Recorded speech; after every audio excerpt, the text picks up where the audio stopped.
watu walikuwa wanapona like nothing kwa hii kanisa. Nothing. Lakini ikuwa anointing ya pesa. Ilikuwa ya kuponya watu magonjwa. HIV. In Kenyan history, we have seen numerous infamous men of God, but never an entire infamous religious family. Today, we peel back the layers on one of Kenya's most notorious religious families, Prophetess Lucy Nduta, her sons Pastor Victor Kanyari and Apostle Jackson Waweru. They took miracle money schemes to a whole new level, building an empire not on faith but on frontline gospel promises. From staged miracles to bold scams, their rise to prominence and eventual exposure shook the nation. But the billion-dollar question still remains: where are they now? What led Lucy Nduta to prison, and how do they continue to spend their millions? Let's uncover the details. Listening to Lucy Nduta's life story is akin to reading a fairy tale. Born over 5 decades ago, she came from humble beginnings.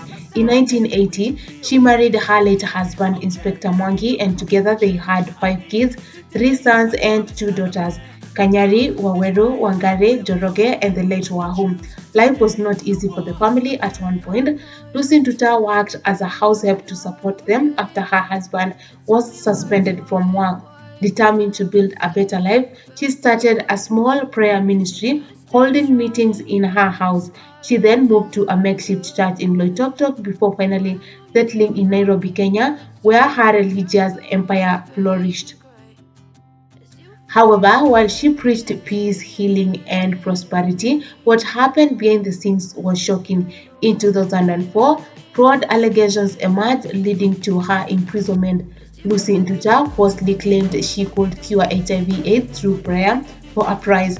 Reports indicate she charged between 200,000 Kenyan shillings to 400,000 Kenyan shillings for her so-called healing prayers. The scheme was elaborate.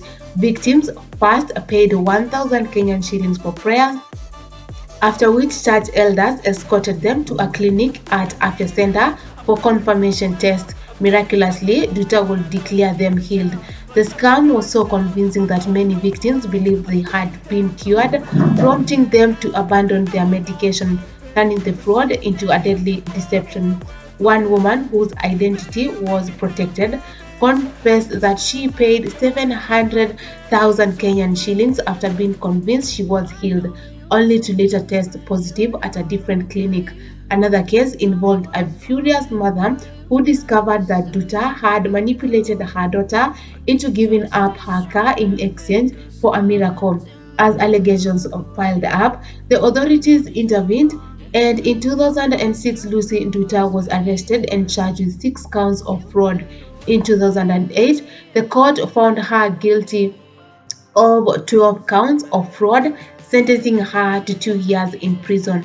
Now, let's get now to Victor Kanyari, the 310 seed scam. Kidi sikuwa na pesa, ndio maana nikaanza na uitisha 310. Sema pada mbegu ya 310 na tusibishane bishane. Sikutaka kwangu. Umaskini ulikuwa umenitandika sawa sawa, lakini ilikuwa na anointing. Fraud, it seems, was a family business.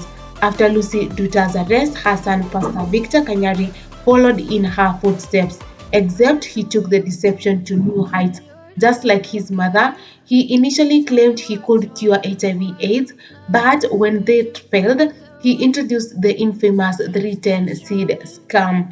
Kanyari convinced congregants to send 310 Kenyan shillings for prayers and miracles, but his so-called miracles were nothing more than cheap chemistry experiments using potassium permanganate to fake blood in water. He claimed demons were leaving the victims' bodies. His deception was exposed in 2014, but he defended himself, insisting that haters were tarnishing his good name. Even today, he denies being a fake preacher. Fast forward to 2025, Pastor Victor Kanyari has found a new stage, and the stage is TikTok.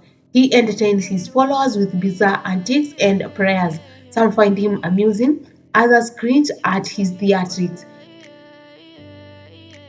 His brother Apostle Jackson Waweru is also not left in these scam and miraculous deeds. The family's frontline legacy doesn't end with Kanyari. His brother Apostle Jackson Waweru also ventured into the fake miracle business, running Ufunuo Ministry in Kayole. Waweru and his team allegedly extorted money from believers in exchange for miracles during televised services, and suspecting congregants were promised answered prayers if they called the displayed numbers, but nothing came for free, not even prayers. I know, right? Faithful followers were manipulated into sending large sums, sometimes even their children's school fees, in pursuit of blessings that never materialized. The church even had a call center where employees earned commissions based on how much money they collected from believers. On a good day, Waweru could collect up to 200,000 Kenyan shillings. However, an explosive expose in 2019 led to severe backlash. To escape scrutiny, Waweru changed his name to Jackson Mwangi, as reported by Tuko in 2020. Despite the scandal, he still operates in Kayole, though he has toned down his shady practices, perhaps waiting for the storm to pass before unveiling another divine revelation. Well, where are they now? Since her release from prison, Lucy Dutta has kept a low profile but still solicits contributions from her followers. She recently celebrated her 59th birthday in grand style, and Kanyari, on the other hand, has embraced social media, where he continues to entertain and shock Kenyans with his eccentric performances and prayers. As for Aweru, or should we say Mwangi, he remains in Kayole, seemingly biding his time with before making another comeback. This infamous family built their empire on deception, manipulating the faithful for personal gain. Despite multiple exposes, legal battles, and public outrage, they still continue to find ways to reinvent themselves. While some Kenyans see through their schemes, others remain loyal followers, proving that in the world of religious fraud, reinvention is the key to survival. One thing is for sure, this saga is far from over. Who knows what divine revelation will come next? Well, only time will tell, and all we can do is sit down and try to watch as these kind of things happen. And we hope that people don't fall for their false scams.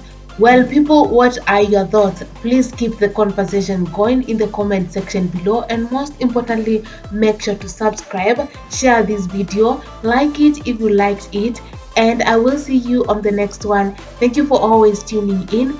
More is about to be unveiled.